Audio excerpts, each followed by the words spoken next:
So that I think it's the whole thing. My true passion is in helping people. And when I talk about helping someone find their clarity in their own world, we all live in our little bubble, right? If you will, our little world. But we all share this big world where we all have to coexist. And the best way to coexist with other people is to be in your happy place, to be a person of integrity, a person who gives a damn, a person who wants to live a life worth living. That to me is everything. Heroes are an inspiring group of people. Every one of them, from the larger-than-life comic book heroes you see on the big silver screen, to everyday heroes that let us live the privileged lives we do. Every hero has a story to tell, from the doctor saving lives at your local hospital, to the war veteran down the street who risked his life for our freedom, to the police officers and the firefighters who risk their safety to ensure ours. Every hero is special and every story worth telling. But there is one class of heroes that I think is often ignored: the entrepreneur, the creator, the producer, the ones who look at the problems in this world and think to themselves, you know what, I can fix that. I can help people. I can make a difference. Then they go out and do exactly that by creating a new product or introducing a new service. Some go on to change the world. Others make a world of difference to their customers. Welcome to The Hero Show. Join us as we pull back the masks on the world's finest heropreneurs and learn the secrets to their powers, their success, and their influence, so you can use those secrets to attract more sales, make more money, and experience more freedom in your business. I'm your host, Richard Matthews, and we are on in 3, 2, 1.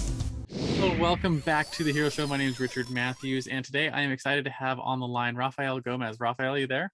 Yes, I am. Awesome. Glad to have you here. And just to start off, where are you calling in from?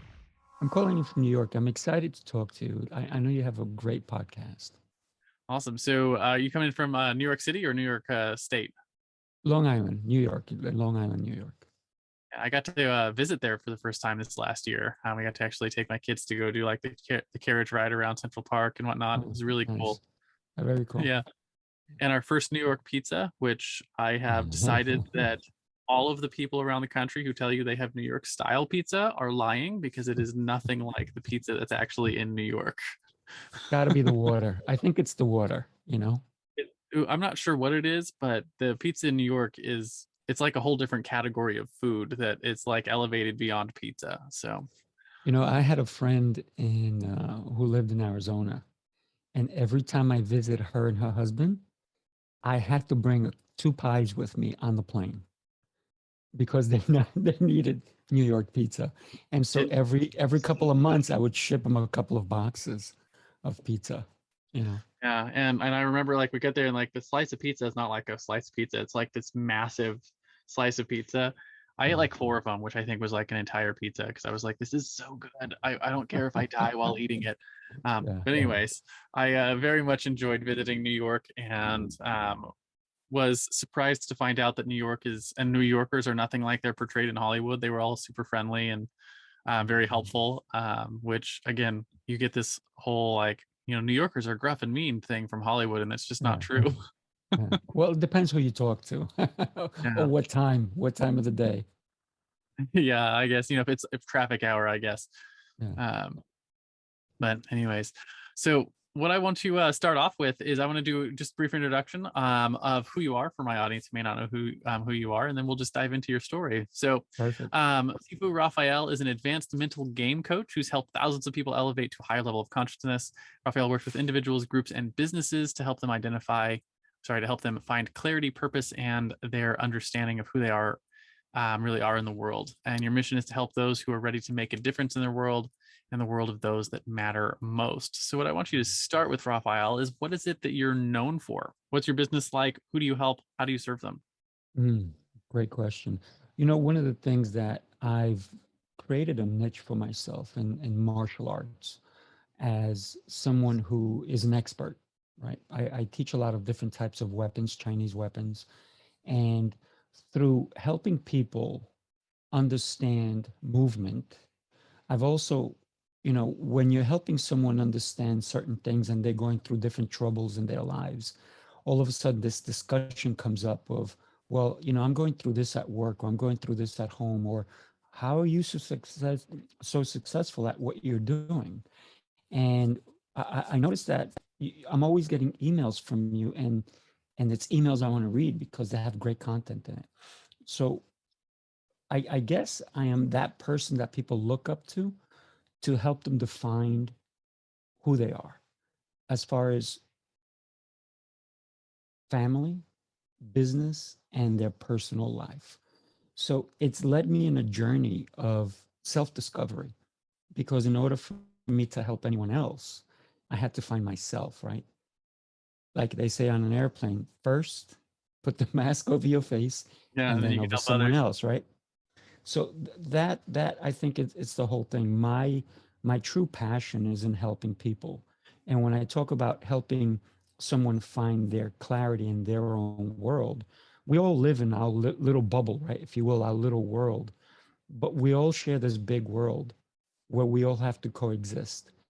And the best way to coexist with other people is to be in your happy place, to be a person of integrity, a person who gives a damn, a person who wants to live a life worth living. That to me is everything. So when it comes to like what you actually do for as a business, you do the coaching stuff, and you do speaking, and you run, you teach martial arts. Is that right? Right. And believe it or not, I also have a wood shop. A wood shop. And yeah, yeah. What And kind of woodworking do you do? I do furniture. So I can make furniture, I can make built-ins, all kinds of stuff, tables, beds, I cabinetry. just made my my desk here in the RV. Nice. Got a Nice. yeah. I spent the summer making a desk and redoing cabinets and teaching myself very basic woodworking stuff. And what I have learned is that I'm not a woodworker. I can I can do it, and it Mm. turns out all right, but it is not my strength. My one lesson that I've always tell anyone, especially like an apprentice, someone I've helped understand woodworking, is that it doesn't matter how many years you've been doing woodwork. Never underestimate a saw, because it will cut your fingers off. And I've seen, I knew a guy that I was working with. He was doing it for 50 years and he cut his thumb off. Oh, Wow. And it's just because he took his eye off. That's it. That's all it takes. One yeah, instance. I have a what do they call them, a plunge saw, Mm, which for those of you who are uninitiated into the world of woodworking, a table saw is typical, which is where the table is down and the saw pokes out of it. A right, plunge saw is the opposite, where you have the saw on top and you put your hands on top of the saw and plunge it down into the wood. right. Um, I really liked that because it's, as long as you're holding the plunge saw correctly, it would be very difficult to chop your fingers off with it. You'd be surprised. You also get kickback from that. Depends on how if you're not holding the piece of wood correctly. Yeah, yeah. So I built I this summer I built this desk, I built two benches, a table, and several cabinet doors with yeah, when we were doing the retrofit on here. So Good for that's you. my yeah. Yeah, I You know figured what? that would be my skill that I learned this year was woodworking. One of the things that when I help someone, right, and we're all capable of more. The problem is fear, right? Yeah. We're afraid of failure. Man, can I tell you how many times I've failed? Because that failure allows me to move on. And even think about sales, right?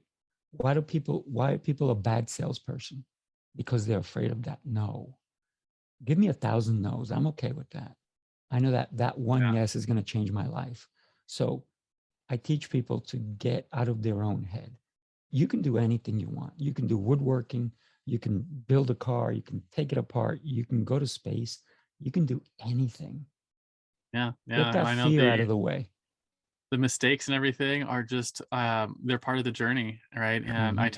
I tell my staff, mistakes are stepping stones to success. And I've been learning this woodworking stuff, and my son was watching me this whole time, and I'd be like, I'd make a cabinet door and I'd measure it, and I'd measure it, two or three or four times, and write down all the measurements, and then measure it a few more times, and I'd go out and I'd cut it and be an inch short, and I'd be like, why is it wrong?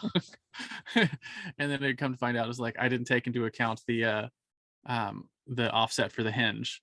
I'm like, Mm. so it doesn't matter how many times I measured it, I was measuring the wrong thing. Right, right, right. And so you have to learn from those mistakes and then go on, and redo things. Though, You know, however, I one of did the manage things to that, have. yeah, Go ahead. you managed to get it done because it's done, right? But one of the things that you talked about just a second ago was plan. So you can plan and have more success. But if we just go by it, you kind of did it without Mhm. necessarily drawing it out, right? So you kind of like thought of it, but did Yeah. you put it down on paper? Did you write it down? Did you I account wrote for down all the every little measurements, thing? But but I did didn't you, account for things. I didn't account that's for hinges. that's that's everything, right? So planning has to have every little detail in it, because we can plan, but if we don't plan for every little thing, we're not going to succeed. And there are going to be hiccups along the way. No matter how good a plan is, there are going to be hiccups. Yeah. So guess And what?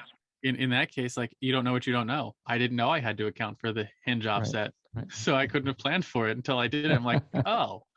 right, right. Here's one of the things that we used to tell some of the apprentices when they used to come and work. I would tell them, hey, you cut that too short. Why don't you go get the, you know, go make it longer? And they're looking like, you can't make it longer. Once you cut it, that's it. It's done. You know, you can glue Yeah. another piece on it, but it's not the same. I lucked out in that my inch short cabinets were the right size for another cabinet that I was doing. And so I told my wife at the time, I was like, I didn't actually cut it short. What I was actually doing was making these other cabinet doors. That's really what happened. There you go. uh, so, A good way it's out. always a silver lining on that. Mhm. So I want to talk then about your origin story, right? Every good comic book hero has an origin story, and it's how you became the hero you are today. Were you born a hero, or were you bit by a radioactive spider that made you wanted to get into martial arts and teaching people how to live their best lives? Or did you start in a job and eventually move to become an entrepreneur? Basically, we want to know Oh, where you came from. yeah. So I did fall and I built a cape on the way down. So That's a good way to do it. to be honest with you, I faced adversity extremely at an extreme young age. I had polio, and I was about 3, and my feet turned backwards, right? My legs turned backwards. And my dad Oh, was I was in Colombia. My dad was in the United States, and he had come to visit, and he was actually in my bed sleeping when or like 2 or 3 in the morning, I woke up screaming. My legs already had turned, right? And they didn't know what to do. They took me, and eventually, they put him back. They put me in braces. I looked like Forrest Gump, right? Remember, with the braces, and I yeah. couldn't walk. If I was going to walk 10 feet, it probably would take me about an hour. That's how fast I can walk when I was able to learn how to rewalk. And here's a funny story to that, right? So, because my parents, I'm one of 10, by the way. My mom had 12. So, my parents decided to come to the United States from Colombia. So, they both came and they dispersed us amongst family. So, I was living with my sister who was married, and she was living with her in laws. And that's how it was in Colombia, right? You married and then everybody lived in the same house. And my brother was somewhere else and he came to visit. So my brother's older than me. And so there I am in my crutches and I got to go to the bathroom. So I said, Caesar, take me to the bathroom. And he's like, well, okay. He picks me up and I'm like, hurry up. And I think I waited too long because I peed on him. And can I tell you, he dropped me. He threw me down. And it was the funniest thing. Now that I think of it, it was very funny because his reaction is like, I'm helping you and you pee on me. So the gist of that How is old was that he at the time? he's 4 years older than me. So he had to be 7. So the funny thing is that I can look back at that and I can laugh and I can remember the movements, learning how to crawl, how to roll in order to get to one place faster.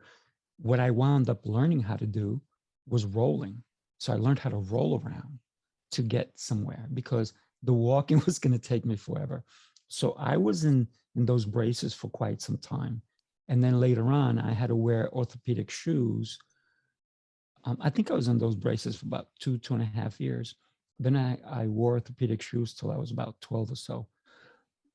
But that never stopped me from climbing, jumping, rolling. And so because of that, I've fallen so many times. One time I fell from a third story, and I wound up in Colombia in the old days. You lived in this big place, and in the middle was a courtyard, and I'm at the top, and I'm with my brother, and I'm pushing, and I don't know, I think I'm counting, and I push and I go through the veranda, and I go through and I fall. Now, in the old days, they had the big wash basins where they wash the clothes. Had that not been there, I would have been dead. Thank God it was full of water. The last thing I remember is falling in it, looking up and seeing red. Now, I woke up 3 weeks later. I don't remember the hospital. And this is in the lobby of the hospital. Leaving the hospital is when I recall, not even getting to it, not even being in the hospital, not waking up in the hospital. I'm sure I did, but I think I was in a coma. That's the memory I have, being in my dad's arms with a blanket. And my only concern was, I'm naked. Somebody's going to see my butt. That was it. That was my only concern. Not the fact that I was That you out, almost died. that I had a patch on my eye. None of that. None of that mattered. I don't want anybody to see my butt. That was it. That was the funniest thing to me. So every time I've had these things happen to me, there's always been things that make me laugh, make me understand that, man, I am so lucky, so gifted. I have a guardian angel. Listen, I'm not the one wearing the cape. My guardian angel is. Someone is looking out for me so many times. And my sisters tell me, man, another time you fell and you were like on the floor laying down and you fell from a roof and this and that. But till this day, I'm still not afraid of heights. Why? I don't know. You got a guardian angel. So how Yeah. do you go from polio and not being able to walk as a child to having studied martial arts and being a martial arts teacher for 46 years? So around the age of 9, or when I came to New York, I was 8 years old. At that time, I can walk, I can move around. I still wore my shoes, but my brothers used to go to a movie theater, which was nearby, and it was like dirt cheap back then. And it was Saturday matinees, and it was all martial art movies. And you would see all these cool kung fu movies, obviously all subtitled. And it was just, and then we would go out and play and fool around and beat each other up and all that. Finally, one of my friend's father is the one that taught me. And the way it happened is my friend is leaving. A bunch of us are hanging out and he's leaving. And I'm like, where are you going? He goes, I got to go. I said, can I come? He's like, okay, I'm going home. I'm like, okay. Because I liked him. So we went, and his father was going to give him a lesson. His father was a karate master. So his father's like, who's he? And I'm like, he wanted to come. He goes, okay. So every day for 6 months, I trained with this kid's dad. And it was amazing. The guy, to me, was a legend, because I actually saw somebody trying to kill the guy, and he was laughing while somebody was actually chasing him with a machete, and he was just laughing at the guy who was actually trying to kill him. And he just pushed him away and got rid of him. And I was like, I was in awe. And I was like, yeah, I want to be that guy. And so you got into martial arts. I So did. when did you get into the actual coaching portion of your business? So for a long time, I've always wanted to own a gym. One of my passions when I was 12 years old was to be Mr. Olympia. And I was lifting, I was doing everything.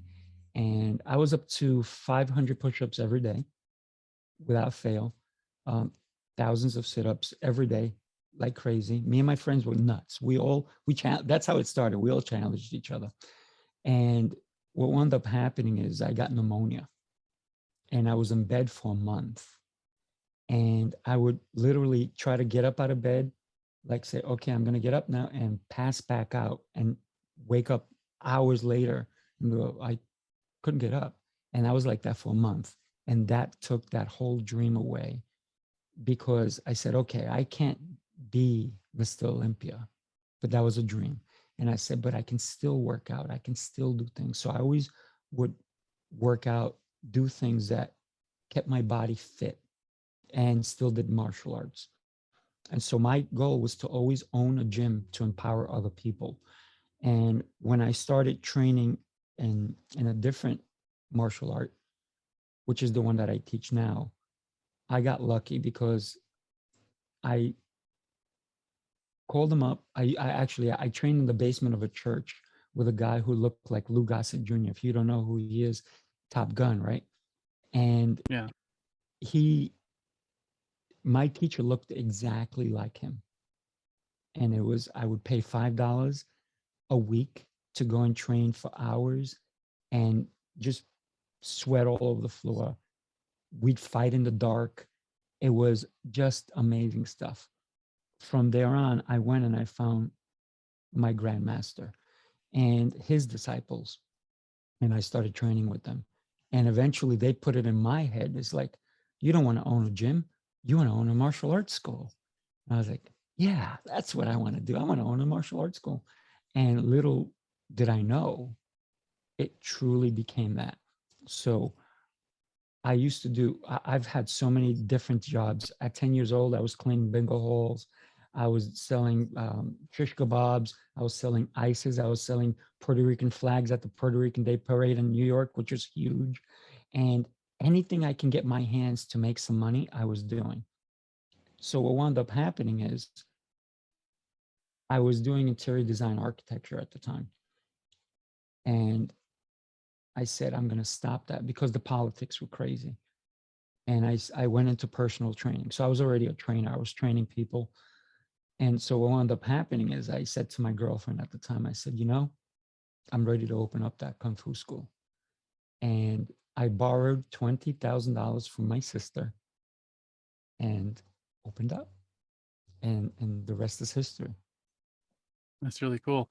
So I want to talk then a little bit about your superpowers you've developed over your storied career, right? Every iconic Mm. hero has a superpower, whether that's their fancy flying suit that they made by their genius intellect, or the ability to call down thunder from the sky, or super strength. In the real world, heroes have what I call a zone of genius, which is either a skill or a set of skills that you were born with or you developed over the course of your life, that really set you apart, right? That let you help your clients slay their villains in their lives. Um, and the way I like to frame it is if you look at all the skills that you've developed, you probably have a common thread that sort of ties all those skills together. And that common thread is probably where your superpower is. So with that framing, what do you think your superpower is in your life? I don't think I know. It's called movement, right? I have always moved. And the way I move is because of my my ability to see things.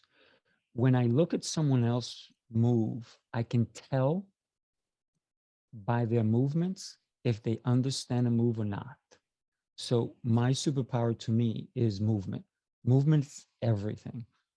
And because I've truly understood and studied movement, it's funny when I have young guys, I'm 56 now, I have young guys come in their 20s or whatever, and I'm doing things and they're trying to stay up with me. They're trying to keep up with me. And I'm like, let's go. And so, at first they're right there. Sometimes they even surpass me. But my movement, my breathing, which is also another superpower, allows me to continue that movement for a long time. And so I've understood that my movement is important because of my breath. So those two things tie totally together to allow me to really supersede or surpass other people with similar skills because I've honed in on it. I've narrowed it down. It's really interesting because I've had a lot of guests on the show, never had anyone say their superpower is movement. So how does movement and your understanding of it, how does that translate into, like, how do you use movement as a way to help other people? Excellent. So here's the thing. Every day I post videos on Facebook and LinkedIn. So I chose those two mediums because Facebook, we have a lot of people on it. LinkedIn is more of a serious type of people who want it, business people, people who are focused, not people who are there for, I guess, social atmosphere, right? That's what Facebook is for. People are going to post, I went to the bathroom, or I ate this, I ate that, or look at my friends. On LinkedIn, it's more like, here's a concept, here's an idea, let's go for it, and here's a business concept, or here's what I'm doing, or they're presenting in LinkedIn more of a business aspect to the way we do things in life. So every day I post a video on movement, and I'm teaching people that it doesn't take a lot for us to be healthy. So I've always posted, but I decided this year, 2022, to start posting January 1st. And I'm going to post every single day, but I'm going to do 7 days and then start again. So day one is 3 minutes. Day two is 4, all the way till we get to day 7, which is 9 minutes. And then I restart again. So that start was January 1st, which was a Saturday. So every Saturday, you're going to see a 3-minute video. Every Monday, you're going to see a 5-minute video, and so on until you get to Friday, which is a 9-minute video. And so I am there teaching people that it does not take a lot of effort for us to get off our butts and move, right? So when people say, I can't afford the gym, that's an excuse. When people say, I don't have time, that's an excuse. So if we can move for 3 minutes, if you can wait at Starbucks for 5 minutes or longer for your coffee, then you can move, right? And so You, you're using movement as a way to help people improve their health. oh, and their lives. If you move, not only does it help your body, it helps your mind. Here's one of the things I tell some of my younger students. I tell this to the parents. When your children come home and they're stressed because they have a lot of homework and they're in the middle of a problem and they can't figure it out, stop, push away. Now, all I ask my students is to practice for 15 minutes. I said, make them practice. Put the timer on and say, get away from your homework. We're going to practice Kung Fu for 15 minutes. I'm going to guarantee you that not only will they have more clarity when they come back to the problem they had, but they'll feel better. So it opens up their mind because now we're including the breath. You can't move without breathing. You know anybody who can hold their breath for 15 minutes? I do not. Me neither. So the breath. And when you start moving and you start moving faster, you're going to get more breath into your body. So all of these things, the movement, the breath, is going to help you to have clarity.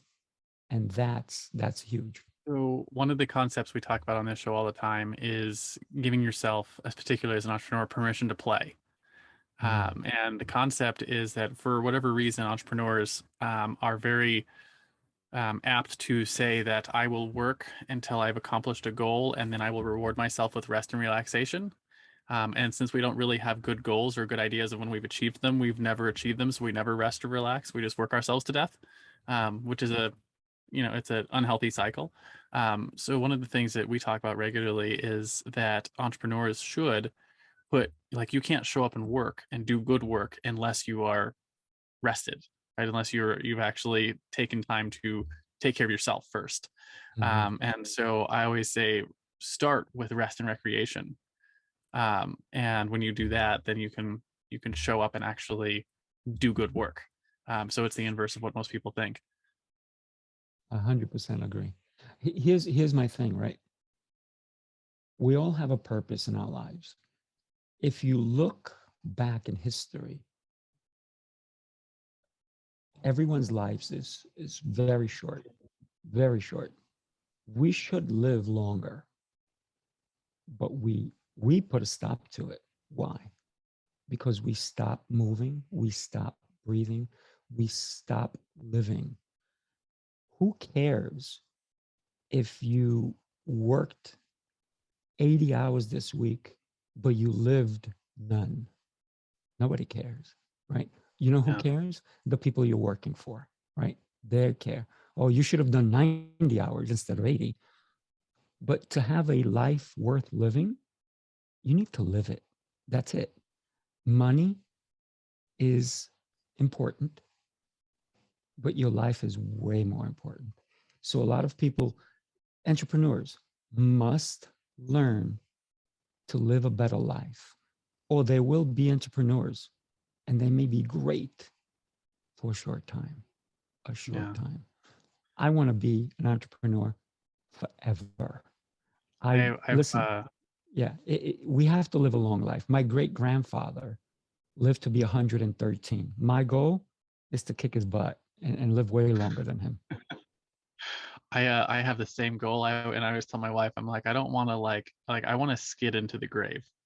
Mm. Like there's skid marks on the way in.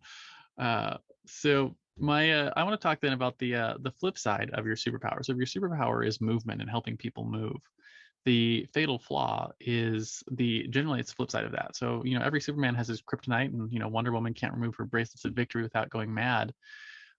So you probably have a flaw that's held you back in growing your business, something you struggled with. For me, I struggled with a couple of things. I struggled with perfectionism for a long time.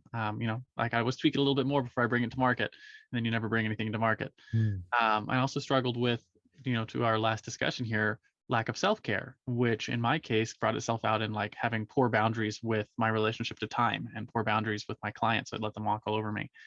But I think more important than what your flaw is how have you worked to overcome it so that you could continue to grow, and hopefully your experience will help our audience. Sure. You know, my kryptonite, to be honest with you, is our mind, my mind, right? When I have had in the past, I've had negative thoughts. They stop me, man. And just that one thought, it's like planting that seed, and you plant that seed, and weeds come out, right? And I wanted to plant a really beautiful plant, but man, did I plant it wrong? And I got weeds, and the weeds they're taking over. So it's that negativity, the thoughts that hurt us. That once I cut the weeds out, holy cow, that was my flaw. And when I recognized my flaw, when someone said to me, "Oh, you can't do that," I'm like, "Yeah, you're right. I'm not good enough." And also, I had the perfectionist. I can't, I can't do this, or I can't do that. And so also, I had a thing at one point where I had to prove myself to everyone. I proved myself to no one. The only one I prove myself to is me. I'm the only one that counts. So once I learned to cut the weeds out of my brain, which is those negative thoughts, I don't allow them in anymore. And it's been a couple of years that I've done that, and it's changed my entire life. It has allowed me to be a really good listener, a really good father, a really good friend, a really good colleague, because I don't allow anyone to plant their seeds in my brain. So if you have something negative, you can bring it to me, but it's going to bounce right out. There's nothing coming in. So once I understood that is because it's so easy to take that negativity in. I mean, our brains want to take that in, especially if it's comfortable, if it's going to be easy. Which road do you take? The easy road or the hard road? Sometimes the easy road seems so that's so logical. But when you look deeper, it's that hard road that, yes, it's going to be tough getting there. And nobody's going to be with me. I'm going to be on this road by myself. And it's that tough decision that will allow us to get there. So yeah, that was The thing I totally find my weakness. the thing I find interesting about how you described it is you said, when I let negative thoughts in, they stop me, which is a reference to your superpower of movement, right? So, so it stops your movement, It um, does. and that's it's interesting that you've recognized that, and that it's the negative thoughts that keep you from doing what it is that you do. Yeah. And it's for all of us. And that's why, when I say I'm a mental game changer or change coach, I'm more of a change artist, right? So I'm a martial artist, but I'm really a change artist, right? I can change my attitude. I can change my behavior. I can change my mood, right? How often do you see somebody who's happy become sad like in a split second? It could happen if it's this tragedy that's going on. But how often do you see somebody who's mad in a split second get super happy? It takes a little while. It takes a while. So Toddlers do we, that regularly. yeah, so we need to focus on, you know what? Life is too short for me to be grumpy and unhappy and moody and nasty. You know what? If you're nasty, if you're moody, if you're grumpy, that's your problem. It ain't my problem. Here's the thing, right? The minute I allow you to enter my realm, enter my space, and put that negative energy into me, I've given you my power. You've made me powerless. And you will never, ever take away my power. I will help you with yours, but you cannot take mine away because you can do anything you want to me, but you can't get in my mind. That's my power. Yeah, yeah, makes a lot of sense. So I want to talk a little bit about your students in your business, and Sure. talk about your common enemy. Right. So every superhero has an arch nemesis, right? It's a thing that they constantly have to fight against in their world. In the world of business, it takes a lot of forms, but when we're going to put it in the context of your clients, and it's a mindset or a flaw that you constantly have to fight to overcome with them so they can Mm. actually get the results they come to you for. Right. And if you had your magic wand and as soon as someone said, "Hey, Rafael, I'd like to study with you," you could just bop them on the head with your magic wand and not have to deal with that common enemy. What is that in your business? Negative thoughts. I can't. I'm not ready. I can't do what you do. But I'm not asking you to do what I do. I want you to do what you do. That is the key. A lot of people, the negativity is truly what stops people from being great. We're all great, but we stop ourselves. So when I'm dealing with a client, I'm going to be honest with you. I don't take everybody. I used to because I was thinking the wrong way. I was thinking money. I can't take that money with me. I don't want your money. I want your willingness to change. I want your willingness to be better than you were yesterday, than you were an hour ago. Because when we're together, you're helping me. If you're not willing to do the work, how can I help you? I had a bunch of women come to me at one time and they wanted to lose weight. I said, absolutely. I'd be more than happy to help you. And I said, how often are you coming to class? Oh, maybe every other week. I said, okay, thank you. Have a great day, but I'm not the guy for you. Well, what do you mean? They were offended. I said, well, you don't want to make a difference. You don't want to lose the weight. You just want to blame me for when you don't lose the weight. Here's the thing. I'm not that guy. I'm the guy who's going to push you, who's going to challenge you and make you do the things that you're uncomfortable. Because to change from ordinary to extraordinary, you have to do the grunt work. You have to do the tough stuff that everybody's been cuddling you with and saying, "Oh, you don't have to do that. You're okay. You look great the way you are. Your clothes fit you fine." Here's the thing I also tell my clients. If you become my client, you're never allowed to buy clothes bigger than the ones you're wearing right now, ever, ever. And if you're my business client, you better never do the things that keep you down because guess what? We can't work together. If I'm going to give you systems for you to become extraordinary, then you have to follow through.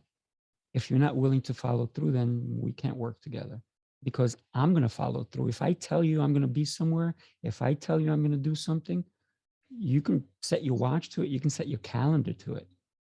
But if I can't do the same thing with you, and it's okay if you don't know how, I'll teach you how. I'm okay with that. I'm okay with teaching. I'm okay with empowering you. But you have to get out of your own way and allow the systems, the methods, and the craziness to get in there. You got to do the work. Yeah, yeah, that's one of the things that I in my coaching business, one of the things that I've started to really work with clients is like, hey, if it's worth doing it all, it's worth committing the next 10 years of your life to. Mhm. Um, and I've noticed that it's a mindset shift for people because they don't look at the things that they're wanting to do and think, am I willing to put 10 years into this? Mm. Right. And so I like to relate it to like child rearing. Like if you're going to have children, that's like an 18-year commitment at least. Minimum. Really, it's a lifetime commitment It is. to everything that you're doing with them, right? But it's worth that. It's worth the rest of your life. And if anything that you want to put your attention on should be worthy of that same type of commitment, Mhm. of actually Absolutely. showing up and doing the work. Um, and I like the child rearing example because you can't not show up and do the work, right? It just doesn't work that way. Yeah. And for whatever reason, we like to look at our commitments in business or other commitments in life or commitments to ourselves and think, I can show up sometimes, but other times not. Mm. Um, and then you wonder like, hey, if there was a child protective services for your business, would they come and take it away from you because you're not showing up and doing the work? It's neglect. Yeah. One of the things that when I go to someone's business, the first thing I look at is it doesn't matter what your business looks like to you. It matters what it looks like to everyone else. So you always need a fresh pair of eyes. If I come to your brick and mortar, is it inviting? Is it clean? Is it dirty?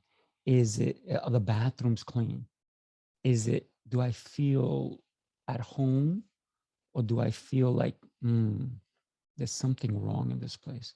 The smells, everything. So when I go to someone's business, these are the things I'm looking for. And yeah, I'll bring notepad and paper and I'll say, wow, I love what you've done here, but can we change this? Or how do you feel about this? Being that I know how to draw and I do, interior design architecture, I can even help people relay out their business based on feng shui.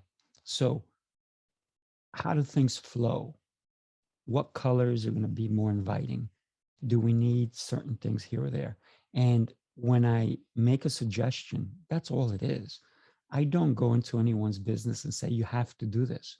No, you have to do nothing. You don't have to listen to me at all. You choose who you listen to. But just like with you and your coaches, they can choose to listen to you or not, right?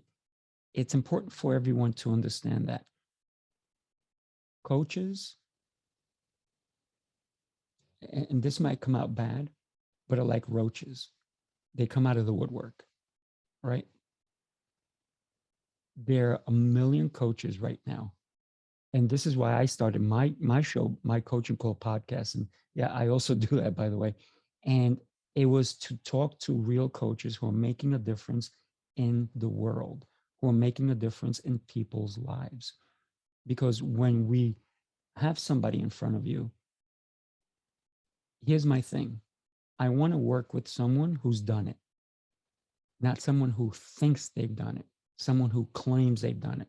I want someone who can show me results. So results are everything, right? So for me, coaching is everything. If I'm going to show you something, I need to show it to you. That means I've done it. I can't just say, yeah, do this. And then I'm a hypocrite because I can't do it. Or if I say, I want you to hang because your body needs to align, I want you to just hang, feet off the ground, just hold on with your hands. How long can you hang for? Most people can't hang longer than 10 seconds. Seriously, it's crazy. And I'm holding on for a couple of minutes, and people are like, how do you hold on? I said, because I started with a few seconds. That's the way we start. We start small and then we advance. So not everybody is born a black belt. Not everyone is born an instructor. Not everyone is born an entrepreneur. You don't come out of your mom's womb and you go, oh yeah, I think we should do this and we should move this business over here and we shall sell cars here and let's build this site. No, that doesn't work. We learn everything from a young age, and it's the people who've taught us that make a difference. Now, I told you I've had a lot of adversity in my life. I think a lot of people who've taught me to be who I am are the people who hurt me the most. Wow. To me, that's huge because I never saw them as hurting me. I just didn't understand why they were treating me a certain way. But now I thank them because their actions cause my action. And this is why I don't allow anyone in my mind, Yeah, because it's really I interesting. have to make my own decisions, right?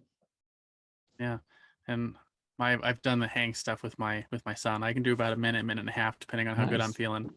Good. My Right. my son's at like 30 seconds, which is pretty good for Right. for a 12-year-old. Right. Right. But a lot of kids can actually go on the monkey bars and hang, right? Yeah, Kids can do amazing things. Why? Because they don't know they don't know no. They don't know no. What and happens? they spend so much of their life moving. Yeah. Well, here's the thing, right? How many times does a kid hear the word no by the time they're 18? A lot. Billions of times. Now, you can't do this, no this, you're no good at this, da da da da da, on and on and on. So later on, when they try to hang for 10 seconds, they can't because somebody said to them, you can't do that. So they got to Yeah, get out of their own way. yeah, yeah. I know my in our house the most common no is, "Can I have snacks, Daddy? I want more snacks." No, Sure, you you already had snacks. yeah, you can have more carrots, no problem. Yeah, that's what we do. It's like you can have as many fruits or vegetables as you want, but they're like, "But I want M&Ms." I'm like, "That's good that you want that." Uh, Here's a carrot. so It has color. it's color. These are just like the orange M&Ms. If you cut them up in a little round, then they're Yeah, just like M&Ms. right. So the flip side of your common enemy would be your driving force. So just Mm. like Spider-Man fights to save New York, or Batman fights to save Gotham, or Google fights to index and categorize all the world's information, I want to know what it is that you fight for in your business, your mission, so to speak. My mission is to empower other people. The more I can empower people, the more I can change the world. And as a kid, I was told I could not change the world. Man, were they wrong? You and I, we're changing the world right now. You have a podcast. You're bringing these great guests into your show, and you're letting the world hear their message.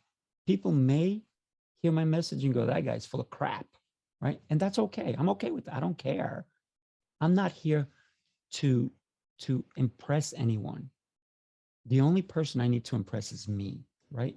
So that superpower that we have to empower people with is that they're awesome. They're amazing. They have a gift. And let's explore Story what is that worth gift being is. told. Yeah. Yeah. Um, and it's a great mission, right? I know it's one of those ripple effect missions, right? Where every time you help someone, they help others, and Mhm. it changes the world. And that's what we're doing here, and what I try to do with all of my businesses, have some sort of a ripple effect.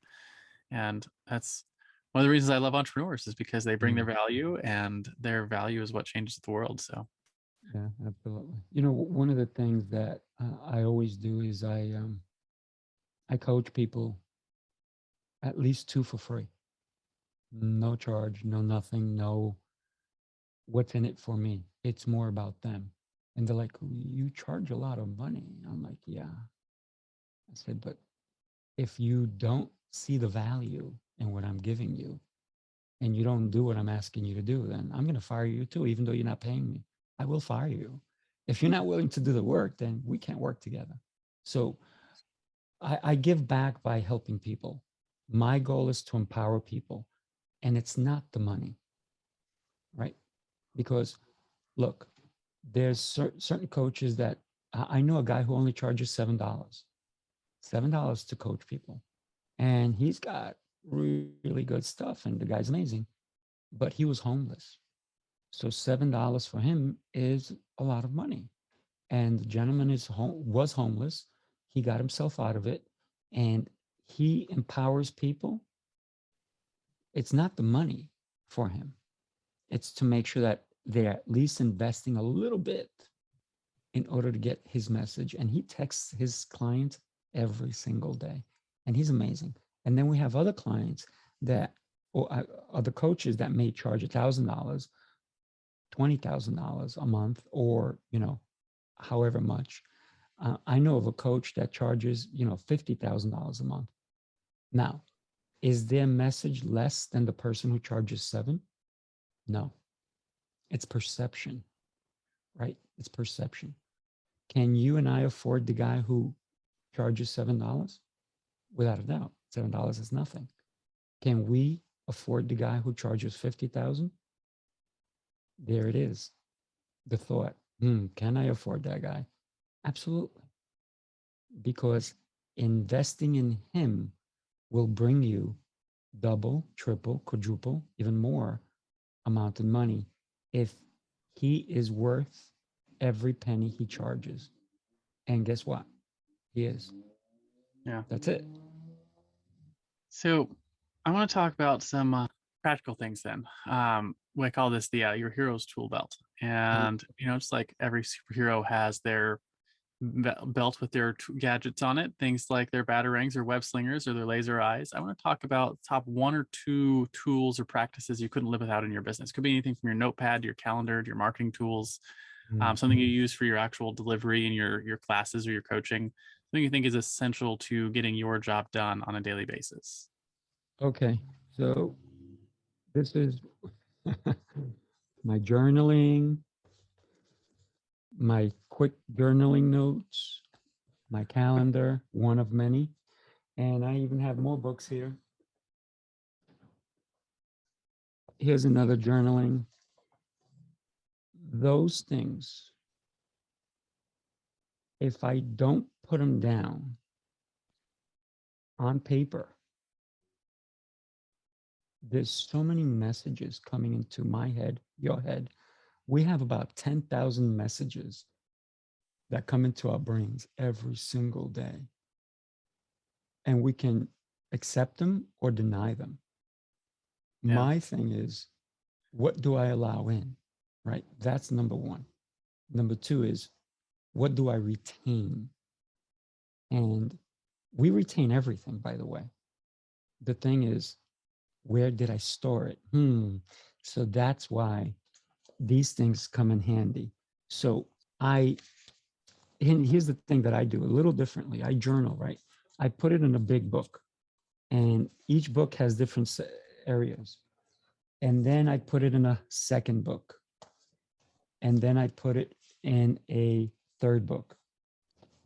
Why do I do that? So my journaling allows my thoughts to go through a process of, I had an initial thought. After that initial thought, I revisit it.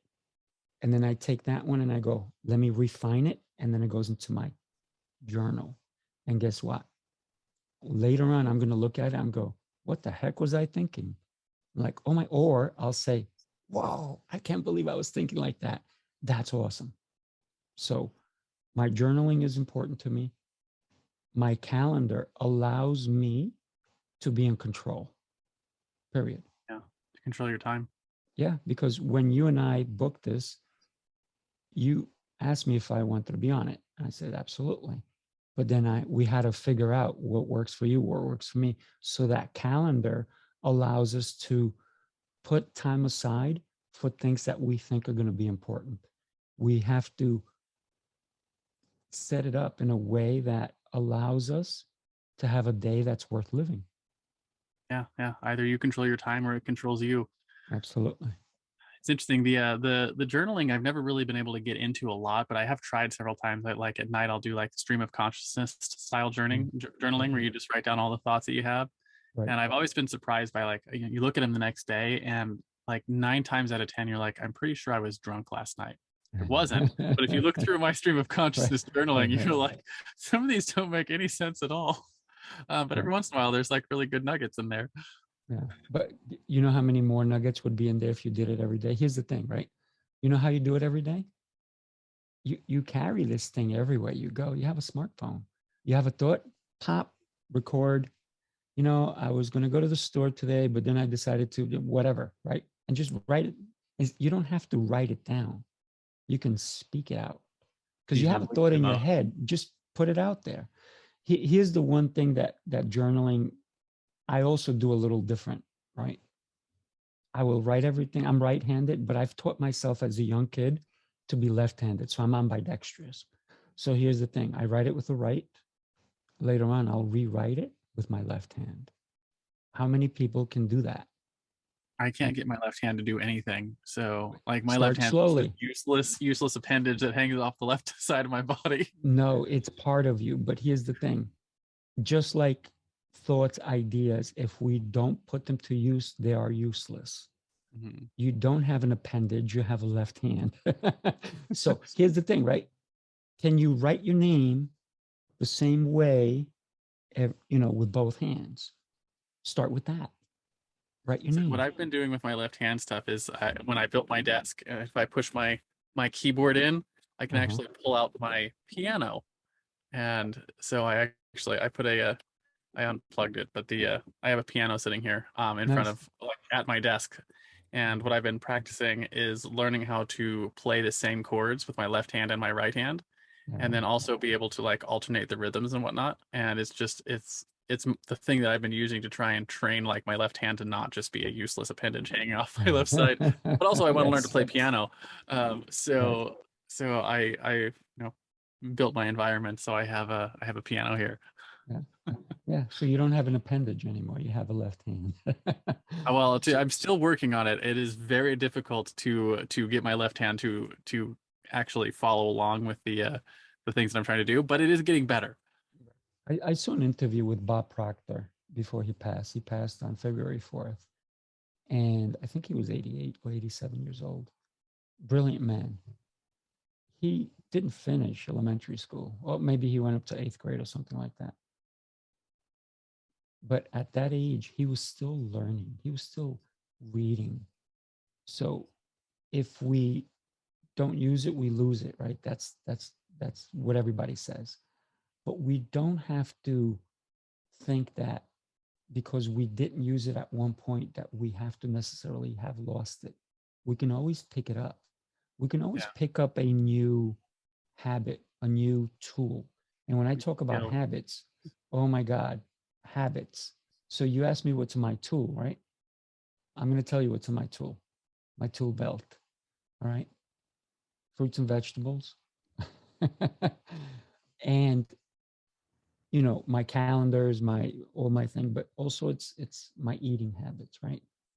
If I eat a certain way, my life will go a certain way. That's that simple, right? It's the fuel that we put inside of us that's going to determine our outcome. When I fuel my body, I'm not just fueling my body. I'm fueling my mind. That's, you know, what do we have? Right. Let's say I have an accident and I can only use my mind. Do I say, okay, I don't have to worry about my body. I can eat everything I want. I'm just going to feed it junk and junk and junk and junk.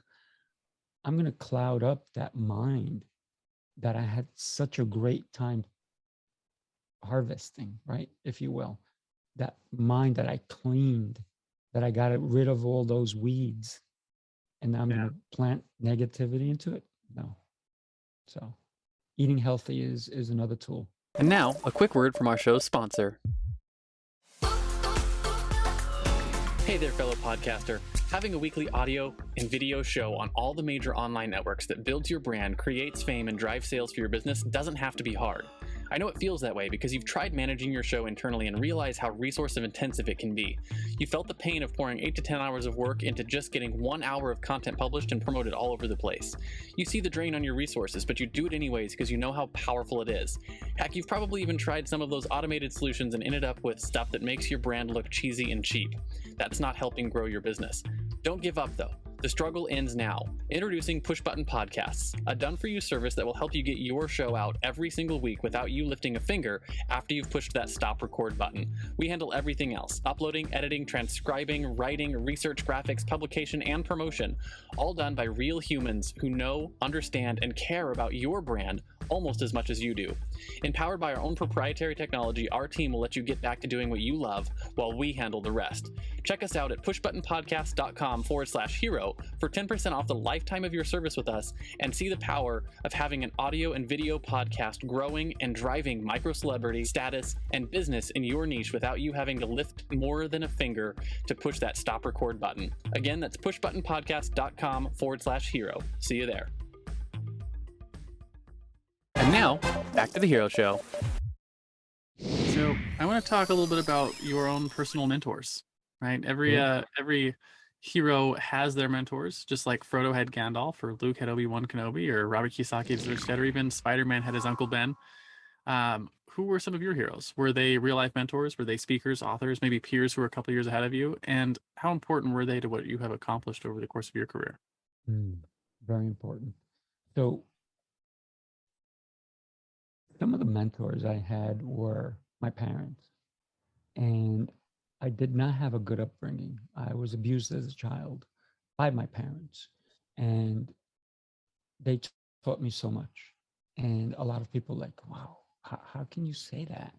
They abused you, they hit you, they spoke bad to you, and all these things. And I'm like, yeah, but they taught me how not to be. So I credit them for, because you can take two children in the same environment, right? Or even 1,000 people in the same environment, they're all going to come out different. It's the choices we make that are going to elevate us. So my parents taught me to elevate myself. They were my biggest mentors. I didn't see it then. I was just in pain, right? I was a kid. I didn't know. At the young age of 18 is when I forgave them. Because at the age of 18, I also turned around and said, I never want to see them again, be near them. I want nothing to do with my family. And then my sister, who to me is like my mother, turned around and said, you can't do that. She begged me to not do that. And I promised her that I would think about it. And that was a defining moment for me, because I realized they didn't do what they did to me because of who I am. They did to me what they did is because of who they are. So it took a lot for me to understand that. It was huge. It was huge, because I think that's the day I was truly born, because I accepted me and I didn't fault me anymore. So, and I didn't fault them either. That was the biggest takeaway. I didn't fault my parents. I faulted their choices, their environment. Maybe they were treated that way. I really don't know. I'm sure they were, because in the old days, all you did was like hit your children, put them in line and do this and do that. So my parents were my mentors.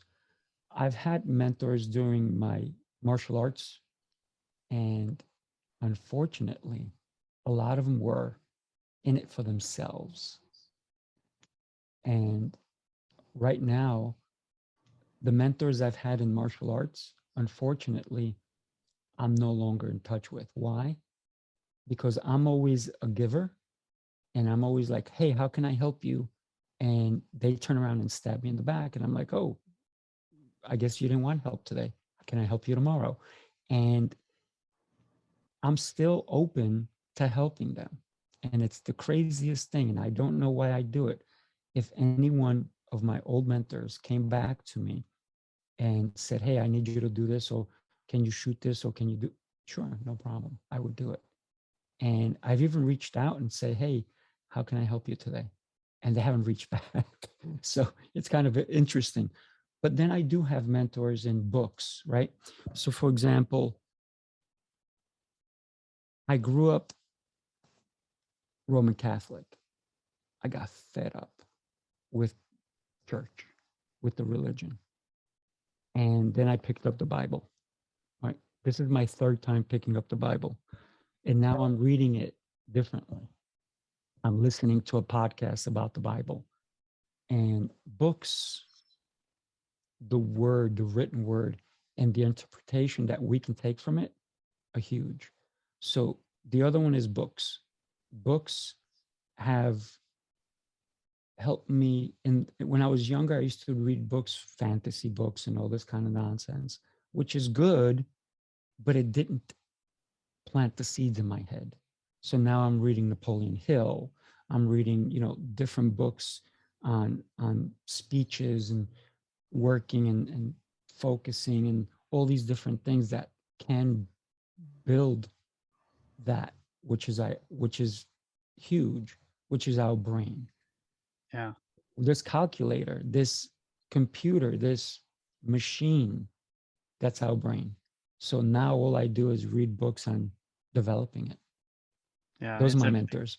Books are like their own superpower, Yeah. because you can take the distilled knowledge of generations and just pour it into your brain like Matrix style, plug it right into the back of your head and download it.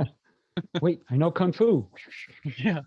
If only it worked that way. Though, interestingly, I had a guest on my podcast maybe a year ago now that he does investing in education technology, and they've got companies that are working on education that way. Not like directly plugging into your brain and Right, right, downloading right. stuff, but just we don't really know what the brain's capable of in terms of learning, like, because we only know what we've done so far. And like the way that I had it explained to me is like, you have human potential there's like, it's like two boxes. You have the box that we know about, that we're all in, and we can see the edges of that potential of like, here's what we know we can do.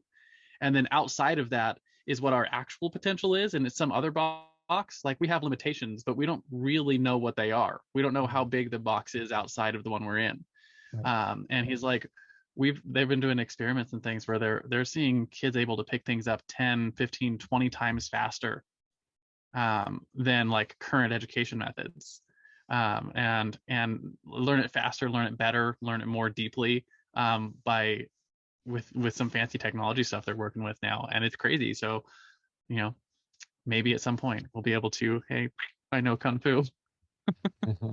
One of the things, if I had a magic wand, I would change the way our children learn, period. Yeah. I think that a lot of it is useless Yeah. because in your current job, how often do you use trigonometry? Never. Oh, but didn't you have to go through it? Yeah. The last Wouldn't a time financial class have been better for you? it would have, I was taking my Absolutely. own financial classes, but I remember, like, I have used trigonometry a couple of times in Mm, some extracurricular work that I was doing around the house or the things, but never for work. right, right. So if we took the education system and it was based on the individual, right? Some kids are going to use trigonometry, right? Some are going to go into the sciences, some are going to go into the arts. And we kind of allow them at a certain age, obviously, because if we give them a choice in fifth grade, they're going to all choose like the silly stuff. But if we give them a choice, like when they go to ninth grade, 10th grade, and say, okay, what do you want to do with your life? Here are your choices. You can go into the sciences, you can go into these things, that things. And then I think we would have a way better potential for our children than what's mandated now. Just my Yeah. thought. So I got one more question for you before we wrap Sure. up, and that's about your guiding principles, right? So one of the things that makes heroes heroic is that they live by a code. For instance, Batman never kills his enemies; he only ever puts them in Arkham Asylum. So, as we wrap the interview, I want to talk about the top one, maybe two principles that you live your life by now. Maybe something you wish you knew when you first started out on your own hero's journey. Mm. Learn every day. That's Every a good day. one. I have to. If I don't learn something, then today was a dead day. I was dead. I don't want to I be have dead. my metaphor for that is a fruit it ripens, and as long as it's ripening it stays on the tree and it continues to grow, but as soon as it's ripe, like, when it's done, Mm. then it rots and dies. And I was like, That's so you right. can either choose to continue to grow or you die. Yeah. And to your discussion earlier about your superpower being movement, um, my son's really into animals, and one of the things I learned about sharks, like, they have to constantly move. If they're not always in movement, they die. Mm. And I think our minds are the same way. If we're not constantly using them and educating ourselves and learning things, it starts to die. So I guess I'm a shark, huh? Could Here's the be. thing, right? When we think about animals, right? And then, I'll let you go as well. Humans were not meant to sit down and watch TV. Mm, We were meant to move. In order to eat, you had to move.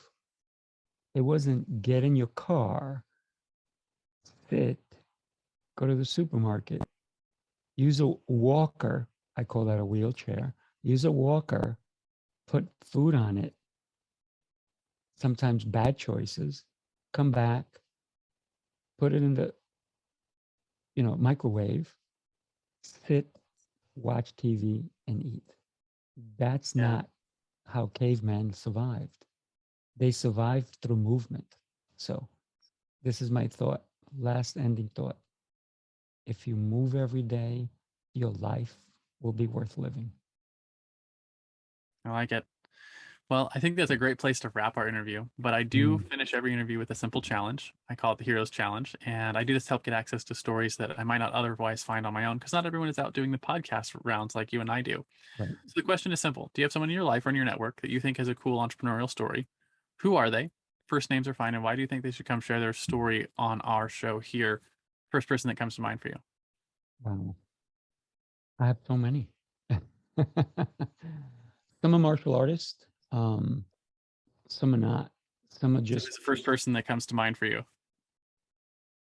I'm going to say Josh. He's a martial artist. Why should And he come share his story? I'm gonna invite him to send me a link. I will invite him to join you. He's just a young, hungry, and dedicated and focused individual. Absolutely. That'd be cool to have another martial artist on the show, Yeah. what they're doing. So Yeah. in comic books, there's always the crowd of people at the end who are cheering and clapping for acts of heroism. So as we close, I want to know, where can people find you if they want your help in the future? Where can they light up the bat signal, so to speak, and say, "How, Raphael, I'd love to get your help to change my life." But more importantly than how is, who are the right types of people to do that? Mm. Well, I'm on LinkedIn. It's Sifu Raphael, Sifurafael, and that's probably the easiest one. If you're not on LinkedIn, you can look at Sifu Raphael on Facebook as well. Okay, cool. So Sifu Raphael on LinkedIn, and I assume if they followed you there, they'd be able to get your daily movement videos. Oh yeah. Awesome. So that's a wrap on our interview. Do you have any final words of wisdom for my audience before I hit this stop record button? Sure. Get out there and move. Absolutely. Thank you very much, Raphael. Have a great day. All right, my friend. Enjoy. Thank you.